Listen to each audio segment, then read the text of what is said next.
주신 말씀은 베드로전서 2장 4절에서 5절까지 말씀입니다. 신약성경 378페이지 베드로전서 2장 4절 5절 말씀입니다. 오늘 우리에게 주신 말씀 우리 함께 한 목소리로 말씀 봉독하겠습니다. 사람에게는 버림바가 되었으나 하나님께는 택하심을 입은 보배로운 산돌이신 예수께 나아가 너희도 산돌같이 신령한 집으로 세워지고 예수 그리스도로 말미암아 하나님이 기쁘게 받으실 신령한 제사를 드릴 거룩한 제사장이 될지니라. 아멘. 엘린 차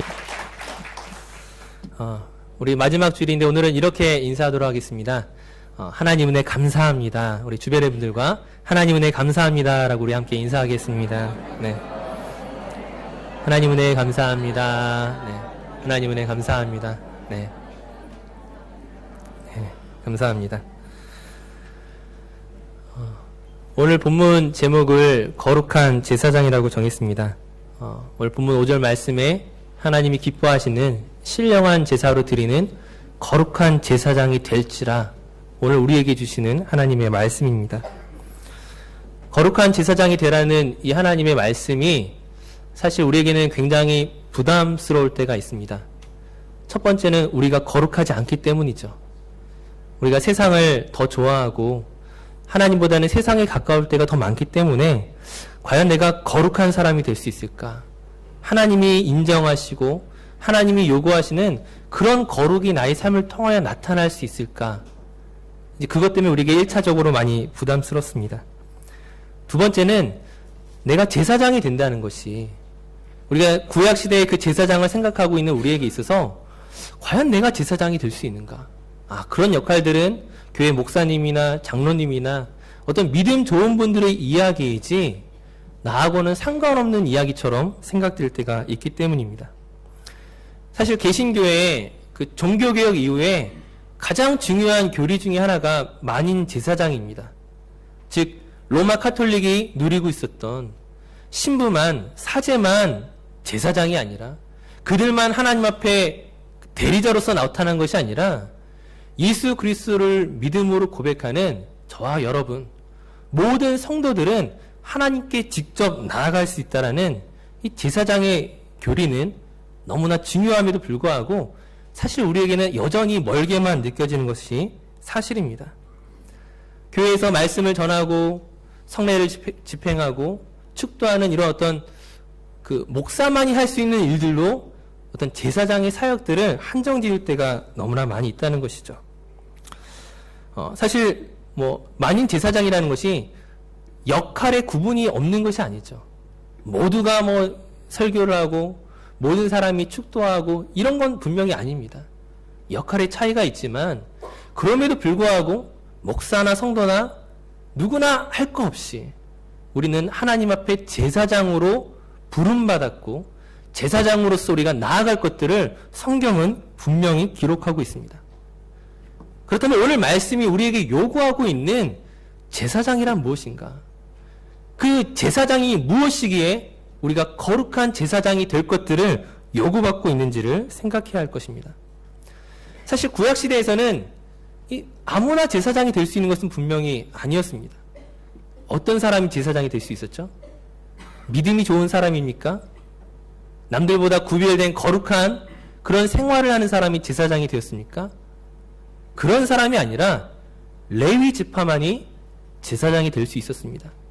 이스라엘에 12지파가 있지만 그러나 하나님께서 정하신 즉 우리 자신에게 어떤 근거와 우리 자신에게서 어떤 조건을 찾아서가 아니라 하나님의 명령에 의해서만 제사장이 될 수가 있었습니다. 충성스러운 것이 아니라 더 성결하지 않지만 더 믿음이 좋은 것이 아니지만 하나님께서 그들을 택하시고 그들에게 특별한 임무를 부여하셨습니다. 제사장이 해야 하는 일들이 무엇입니까? 이미 그 이름에 나와 있듯이 제사를 드리는 것이 제사장이 하는 일입니다. 이스라엘 백성 중에 하나님 앞에 예배를 드리러 자기의 죄를 하나님 앞에 고하기 위해 그냥 나오지 않습니다. 양을 끌고 오고 염소를 끌고 오고 누구는 비둘기를 가지고 오고 이 제물을 가지고 와서 제사장을 통해서 하나님 앞에 예배를 드립니다. 예배는 단지 하나님을 높이는 차원이 아니라 이 예배를 통하여, 이 제사를 통하여 그 제사에서 이루어지는 제물의 피 흘림을 통하여서 오늘 내가 하나님 앞에 범죄하고 실수하고 넘어지고 실패했던 그 죄악들이 그 제물에게 옮겨가는 것이죠. 용서함을 경험하는 곳, 죄사함을 경험하는 곳, 바로 그것이 제사의 현장이고 예배의 현장이고 제사장이 맡고 있는 가장 중요한 일들이었습니다. 즉 제사장이란 어떤 사람이냐? 하나님과 사람 사이를 연결시키는 사람입니다. 하나님과 사람 사이에 끊어졌던 그 관계를 연결시키고 하나 되어지게 하고 회복시키게 하는 역할, 바로 이것이 제사장이 하는 일입니다. 그러나 구약시대의 그 제사장이나 그 제물은 온전하지 못했음을 우리는 잘 알고 있습니다. 비록 제사장이 하나님께 택함을 받고 부름을 받은 사람이었지만, 그러나 제사장이라고 해서 아무 때나 그 성막의 지성소로 들어갈 수 있었던 것은 아니었죠. 그 유대력에 따르면 7월 10일 날 대속죄일에만 제사장이 딱 하루 들어갈 수 있었습니다. 근데 대제사장이 자신을 정결하게 하고 깨끗하게 하고 준비를 해가지고 지성소에 들어갔지만, 만약에 그 대제사장에게 죄가 있거나 흠이 있으면 그 자리에서 죽을 수밖에 없었습니다. 아무나 들어갈 수 있는 곳이 아니었죠. 이 제물도 마찬가지입니다. 제사장이 온전하지 않은 것처럼, 완전하지 않은 것처럼 이 제물도 한 사람의 죄를 완전히 해결시켜 주지는 않는다는 거죠. 제사를 잘 드리고 하나님 나를 용서하셨음을 경험하고 집으로 돌아가는 길에 또다시 죄를 짓거나 또다시 실패하거나 또다시 넘어지게 되었을 때에 또다시 제물을 가지고 와야 되는 온전한 제물이 아니었습니다. 그럼에도 불구하고 이 구약시대의 제사장이나 제물이 의미가 있었던 것은 바로 예수 그리스도를 상징하는 것이었기 때문에, 즉 예수 그리스도가 없이는 온전한 제사장도 없고 온전한 제물도 없습니다. 우리는 예수 그리스도를 믿음으로 말미암아 그분이 하나님과 내 사이에 중보자가 되심으로 말미암아 오늘 우리는 정결하게 되었습니다. 예수님 외에는 참된 제사장도 없고 예수님 외에는 참된 제물도 없습니다. 예수님 자신이 제물임과 동시에 자기 자신을 드리신 제사장으로서 하나님과 저와 여러분을 하나 되게 하셨습니다. 디모데전서 2장 5절 말씀 함께 보도록 하겠습니다. 디모데전서 2장 5절 말씀에 보게 되면 하나님은 한 분이시요 또 하나님과 사람 사이의 중보자도 한 분이시니 곧 사람이신 그리스도 예수라. 오직 예수님만이 참된 제사장으로서 참된 제물로서 하나님과 우리 사이를 화목하게 할 수 있는 유일한 중보자가 되심을 성경은 기록하고 있습니다. 그렇다면 우리는 오늘 베드로전서 2장의 말씀을 가지고서 과연 예수님만이 참된 중보자요 참된 제사장임에도 불구하고 왜 우리에게 또다시 제사장이 될 것들을 요구하고 계신지를 알아야 됩니다. 우리가 제사장이 된다는 것이 구약시대처럼 제물을 끌고 오는 것이 아니잖아요. 우리가 구약시대처럼 제사장이 의복을 입고 예배하는 것들을 이야기하는 것이 아닙니다. 참된 제사장은, 참된 제물은 예수 그리스도 한 분밖에 없는데 왜 오늘 성경은, 왜 오늘 하나님은 우리에게 또다시 제사장이 될 것을 명령하고 있습니까?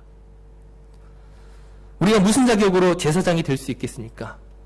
오늘 본문 5절 말씀에 보게 되면 너희도 산돌같이 신령한 집으로 세워지고 예수 그리스도로 말미암아 하나님이 기쁘게 받으실 신령한 제사를 드릴 거룩한 제사장이 될지니라. 사실 우리에게 아무런 자격이 없음에도 불구하고 오늘 우리가 제사장으로 설 수 있다면 그것은 분명히 예수 그리스도로 말미암은 것입니다. 예수 그리스도로 말미암아 우리가 제사장이 될 수 있을 터인데, 그렇다면 제사장이 하는 일이 무엇입니까? 오늘 저와 여러분이 구약시대가 아닌 이 예수님 이후의 시대를 살아가고 있는 우리가 제사장으로 선다는 것이 무엇입니까? 우리는 그 예수님의 사역을 요한복음 17장에서 우리는 알 수가 있습니다. 요한복음 17장은 예수님이 참된 중보자로서, 유일한 중보자로서 기도하는 내용들이 나와 있습니다. 처음에는 예수님 자신을 위해 기도하시고, 그 다음에 예수님의 제자들을 위해 기도하시고, 그 다음에 예수 그리스도를 믿음으로 고백하는 그리스도인들을 위하여 중보하시는 예수님의 기도가 나타나 있습니다. 네, 요한복음 17장 22절, 23절 말씀을 보게 되면 예수님이 이 중보 기도에 이렇게 말씀을 하십니다.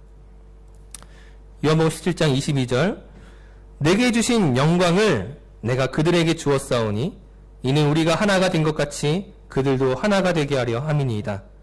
곧 내가 그들 안에 있고 아버지께서 내 안에 계시어 그들로 온전함을 이루어 하나가 되게 하려 함은 아버지께서 나를 보내신 것과 또 나를 사랑하신 같이 그들도 사랑하신 것을 세상으로 알게 하려 함이로소이다. 예수님의 영광은 무엇입니까? 하나님께서 예수님에게 주신 영광이 무엇입니까? 그 영광이 무엇이건데 지금 예수님은 예수님의 이 영광을 우리에게 주겠다고 말하고 있습니까? 이것이 중보기도 이후에 나온 것임을 우리는 먼저 발견해야 됩니다. 자, 그렇다면 먼저 예수님의 영광이 무엇인가? 빌립보서 2장 7절에서 11절 말씀입니다. 빌립보서 2장 7절에서 11절 말씀까지 우리 함께 교독하시겠습니다. 제가 먼저 읽겠습니다. 오히려 자기를 비워 종의 형체를 가지사 사람들과 같이 되셨고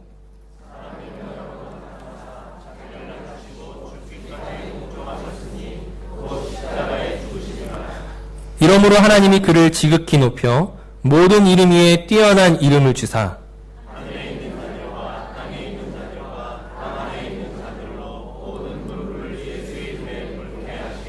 다 함께 모든 입으로 예수 그리스도를 주라 시인하여 하나님 아버지께 영광을 돌리게 하셨느니라. 아멘. 예수 그리스도의 영광이 무엇입니까? 하나님께서 예수님의 이름을 높이 올리사 예수 이름 외에는 그 어떤 이름으로도 구원받을 수 없는 것입니다. 예수 이름 외에는 하나님과 화목하게 할 수 있는 것이 단 한 가지도 없습니다. 오직 예수 그리스도만이 참된 중보자요, 참된 제물이요, 오직 그분만이 우리의 모든 영광을 받으실 만한 분이심을 하나님은 정하셨습니다. 자, 그 영광을 우리에게 주신다는 것이 무엇입니까? 예수 그리스도를 통하지 않고는 하나님께 갈 수 없는 이 영광을, 이 이름을 우리에게 주신다는 것은 나를 통하지 않고서는 하나님을 알 자가 없다는 것입니다. 하나님을 알지 못하는 이 세상의 많은 사람들, 여전히 하나님을 거역하고 하나님을 나의 주인으로 모시기를 거부하는 이 세상의 많은 사람들에게 복음을 가지고 전하는 자가 없이는 하나님과 화해할 자가 없다는 것이죠. 예수 그리스도를 보내신 하나님께서 또다시 다른 누군가를 보내는 것이 아니라, 예수님을 다시금 보내는 것이 아니라 이 세상에 누구를 보내십니까? 바로 저와 여러 성도님들을 보내시는 것입니다. 먼저 예수 그리스도를 믿고 그분을 나의 구주로 고백하는 바로 그 사람을 세상으로 보내고 있다는 거예요. 그 사람으로 인하여 너희가 예수 그리스도를 경험하고 하나님과 화목하게 할 것들을 요구하고 우리를 기다리고 계십니다. 우리가 중보자가 될 수 있는 이유는 오직 유일하신 예수 그리스도만이 중보자 되심에도 불구하고 그 예수 그리스도로 말미암아 우리가 그 이름을 전하는 것으로 우리는 오늘 이 시대의 참된 중보자의 역할들을 위임받았다는 것이죠. 그 놀라운 예수 그리스도의 영광을 함께할 수 있는 특권을 우리가 받았다는 것입니다. 이 영광을 어떻게 사용해야 됩니까? 오늘 우리에게 주신 이 영광스러운 이 거룩한 제사장의 직분을 어떻게 감당해야 하는 것입니까? 많은 그리스도인들이 오해하는 것이 있습니다. 우리가 거룩한 제사장이 된다는 것이 마치 교회 안에서 이루어지는 것처럼 착각하고 있다는 거예요. 교회 안에서 예배하는 것이 거룩한 일입니까? 네, 분명히 거룩한 일이겠죠. 하지만 지금 하나님 우리에게 제사장으로서 요구하시는 일들이 과연 이 교회 안에서 이루어지는 것이겠어요? 설교하고 축도하고 성례전을 집례하는 것이 거룩한 일입니까? 교사로서 섬기고 찬양대로 섬기는 것이 거룩한 일입니까? 우리가 거룩한 척 이 자리에 앉아 있어서 남들이 보기에 거룩해 보인다라고 말해서 거룩해지는 것이 아니라는 거예요. 우리가 흠이 많은 사람이기 때문에 우리가 가운을 걸치지만 가운을 입었다고 우리가 거룩해집니까? 그 거룩한 그 일들은 우리가 세상에 나가 있을 때만 거룩한 제사장으로서 그 일들을 할 수 있는 것입니다. 우리가 예배드리는 것이 잘못되었다는 것이 아니에요. 우리가 교회에서 섬기고 봉사하는 것이 문제가 있다는 것이 아닙니다. 이것은 우리에게 너무나 마땅한 일이고 우리가 일주일에 하루 거룩한 주일날 하나님을 예배하는 것은 너무나 당연한 일이지만 이것으로 끝나는 것이 아니라 오늘 우리는 세상으로 다시금 나아가야 된다는 거예요. 세상으로 나아가서 여전히 하나님을 알지 못하는 자들에게 하나님의 그 구원의 그 기쁜 소식을 모르는 사람들에게 그리스도를 전함으로 그들을 하나님을 알게 하고 예수 그리스도를 믿게 함으로 하나님과 어그러진 사이를 화목하게 할 때 바로 그 사람이 거룩한 제사장이 되는 것입니다. 오늘 나는 거룩한 제사장입니까? 혹시 일주일에 하루 예배하고 헌금하고 봉사하는 것으로서 오늘 내가 해야 할 일들을 끝냈다고 생각하고 있지는 않습니까? 만약 우리가 일주일에 하루만으로 모든 것을 끝내버렸다면 우리는 전혀 거룩하지 않은 것입니다. 거룩한 적 이 자리에 앉아 있다 할지라도 거룩한 마음으로 우리가 봉사한다 할지라도 그것은 참 섬김이 아닐 수도 있습니다. 지난 주일날 최영진 목사님께서 말씀하셨던 것이 기억이 납니다. 교회의 위기는 담임 목사님이 없어서 위기가 오지 않습니다. 교회에 마땅히 섬길 만한 봉사자가 부족해서 위기가 오는 것도 아닙니다. 교회를 위하여 기도하는 사람이 없을 때 위기가 온다고 하셨죠. 마찬가지입니다. 교회가 담임 목사님이 없어서 위기가 아니라 다른 것이 위기가 아니라 성도들이 전도하지 않을 때 위기가 옵니다. 성도들이 일주일에 하루 거룩하게 예배드리는 척 앉아 있었지만 막상 세상에서는 빛과 소금이 되지 않을 때 거룩한 제사장으로서의 역할과 우리에게 주어진 사명들을 감당하지 않을 때 그때가 교회의 위기입니다. 우리는 교회의 위기를 어떻게 하시겠습니까? 제가 호주에 온 지 이제 3년이 지났습니다. 솔직한 심령으로 고백하면 우리 교회의 위기는 교회 옥션에서 우리가 떨어졌을 때가 위기가 아니었어요. 담임 목사님이 갑작스럽게 사임한 것이 우리의 위기가 아니었습니다. 솔직히 돌아보십시오. 누가 전도합니까? 누가 복음을 전하고 이 세상에서 예수 그리스도만이 참된 구원의 기름을 내가 아는 모든 사람들에게 전하는 이 일들을 지금 누가 하고 있습니까? 제가 보기에 우리 교회의 위기는 오래전부터 시작되었습니다. 이미 교회에 한계가 있다고 생각할지 모릅니다. 우리 교회가 이제 리르쿰으로 가면 교통이 좀 더 편리해지고 사람들을 초대하기가 괜찮아지면 우리가 잘할 수 있을 거라고 생각하십니까? 지금 전도하지 않는 사람이, 지금 세상에 나가 예수 그리스도를 전하지 않는 사람이 과연 교회가 이전이 되면 전도하겠습니까? 새로운 담임 목사님 오셔서 교회를 열정적으로 이끌어가면 그때 전도하겠습니까? 아니요. 오늘 내가 전도하지 않으면, 오늘 내가 이 시대의 빛과 소금의 그 역할로 이 세상 가운데 들어가지 않으면 우리 교회는 아주 심각한 위기 가운데 빠질 것입니다. 다른 사람들이 예배를 드릴 때 새벽 종소리 명성교회 예배 분위기도 너무 좋고 사람들이 열심히 봉사한다고 말한다 할지라도, 참 거룩한 성도들이 모여 앉아있는 것처럼 말한다 할지라도 성도들이 세상에서의 삶에 예수 그리스도를 증거하지 않으면 그 믿음은 가짜가 될지도 모릅니다. 앞에 있는 목사로서 제 자신이 가장 부끄럽습니다. 가장 부끄러워요. 우리가 정말 하나님 앞에서 부끄러움 없이 쓰기 위해서 오늘 우리의 삶의 영역이 완전히 뒤바뀌어야 돼요.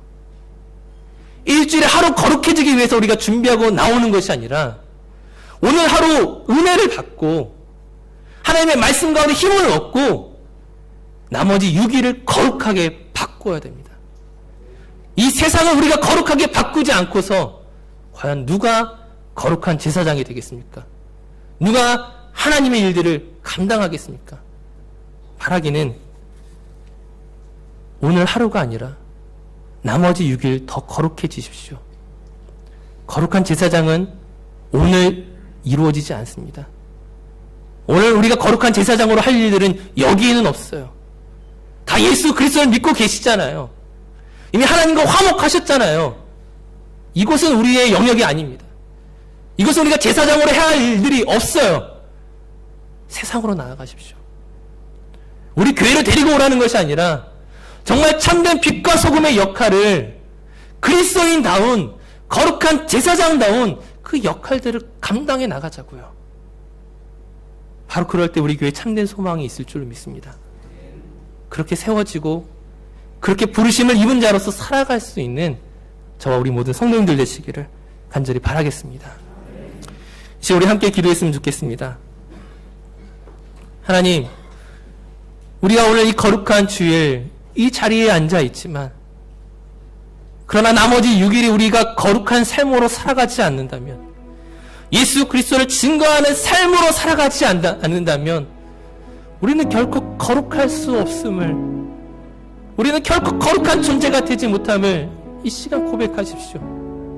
하나님, 나 혼자 구원받은 것으로 감사하고 끝내는 것이 아니라 오늘 우리에게 하나님이 기뻐하실 신령한 제사, 하나님을 알지 못하는 자들에게 예수 그리스도를 참으로 전하고 증거할 수 있는 복음의 사명자가 될 수 있도록 나를 붙잡아 주시옵소서.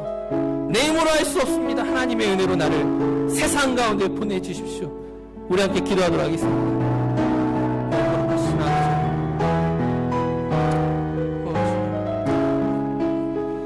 오늘 우리를 부르셨어. 그 부르심의 자리 가운데 우리는 너무나 미약한 존재임을 고백합니다.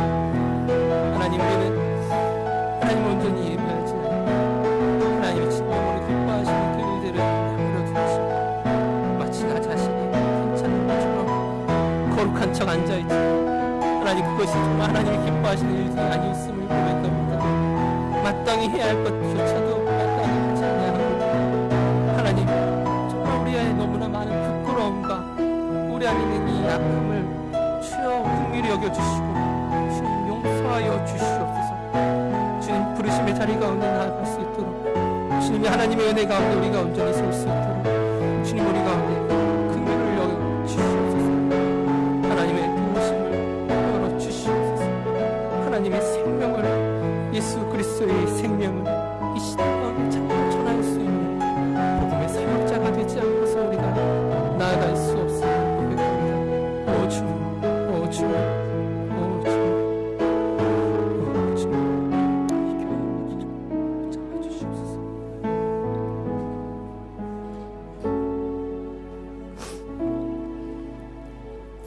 거룩하신 주님, 우리가 거룩한 제사장으로 될 것을 명령받았지만 마치 우리는 그 거룩이 교회 안에서의 거룩인 것처럼, 교회 안에서 해야 할 일인 것처럼 착각하고 단 하루만으로 만족해왔음을 주님 용서하여 주시옵소서. 우리를 세상의 빛과 소금으로 보내시기를 원하셨지만 우리가 과연 이 세상 가운데 어떻게 나아갔는지 돌아봅니다. 우리 안에 여러 가지 부끄러움이 있지만 그러나 이제는 예수 그리스도의 그 생명을 가지고 이 시대와 이 세상 속으로 들어갈 수 있는 거룩한 제사장으로서의 그 부르심에 응답할 수 있는 우리 모든 사랑하는 성도님들 되게 하여 주시옵소서. 하나님을 진정으로 기쁘시게 할 수 있는 그 영혼을 제사로 돌려드릴 수 있는 우리가 되게 하여 주시옵소서. 감사드리며 예수님의 이름으로 기도드립니다. 아멘.